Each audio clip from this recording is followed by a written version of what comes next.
जो भी कैंडिडेट इस साल यानी कि 2026 में अभी इंटर क्वालिफाई कर रहे हैं, वो सभी कैंडिडेट ध्यान से इस वीडियो को एंड तक देखें, क्योंकि इस वीडियो में हम आपको आपके आने वाले दिनों के बारे में और आपसे उन चीज़ों का डाउट क्लियर करेंगे जो लोग बहुत सारे मुझे एसएमएस के थ्रू या फिर मुझे अपने ग्रुप के थ्रू मुझसे साझा करते हैं और बताते हैं कि मुझे आगे क्या करना चाहिए।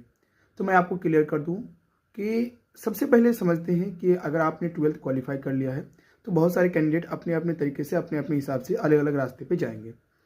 तो जो जिस हिसाब से जाना चाहेंगे उस हिसाब से ही मैं बात करूंगा। तो सबसे पहले बात कर लेते हैं कि जो छात्र इस बार डीएलएड का एंट्रांस का फॉर्म फिलअप किए हैं उनसे मैं यही रिक्वेस्ट करूंगा कि आप जो है उधर की तैयारी जारी रखें।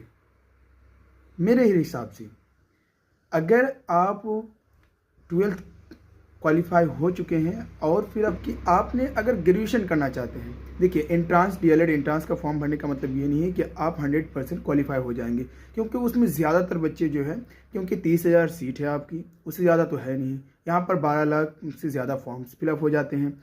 इसलिए कैंडिडेट को उस पर उतना ध्यान देना नहीं चाहिए। हालांकि उस पर भी ध्यान रखते हुए आप एक काम कर सकते हैं, ग्रेजुएशन का भी फॉर्म फिलअप कर सकते हैं, ऑनलाइन कर सकते हैं। ग्रेजुएशन का फॉर्म फिलअप करके आप जो उधर एंट्रांस की तैयारी कर सकते हैं, क्योंकि देखिए हमारे यहाँ जो बिहार में है वो सीज़न लेट में चलती है। ऑब्वियसली देख सकते हैं कि हर कॉलेज का यही सिद्धांत है कि आपकी जो सेमेस्टर है वो लेट से चलती है। तो इस हिसाब से आप दोनों तरफ से फॉर्म फिलअप कर सकते हैं, लेकिन आपको किसी एक को ही चॉइस करना होगा, चाहे वो डीएलएड पे चले जाएँ, चाहे आप ग्रेजुएशन पे चले जाएँ।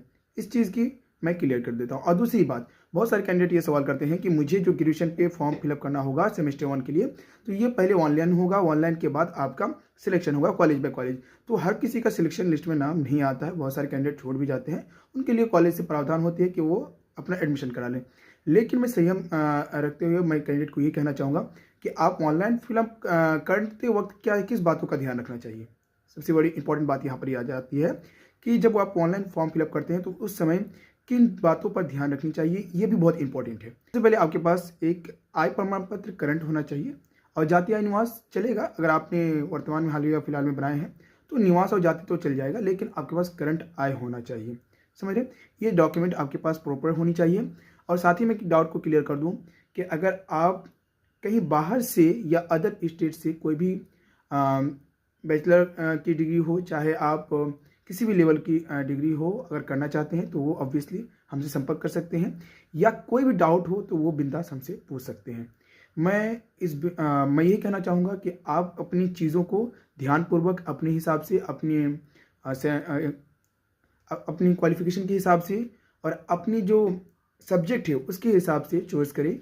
और ज़्यादा परेशानी हो तो हमारे सेंटर में आप बात कर सकते हैं। बिल्कुल आपका काम 100% श्योर और सिक्योर के साथ कर दिया जाएगा।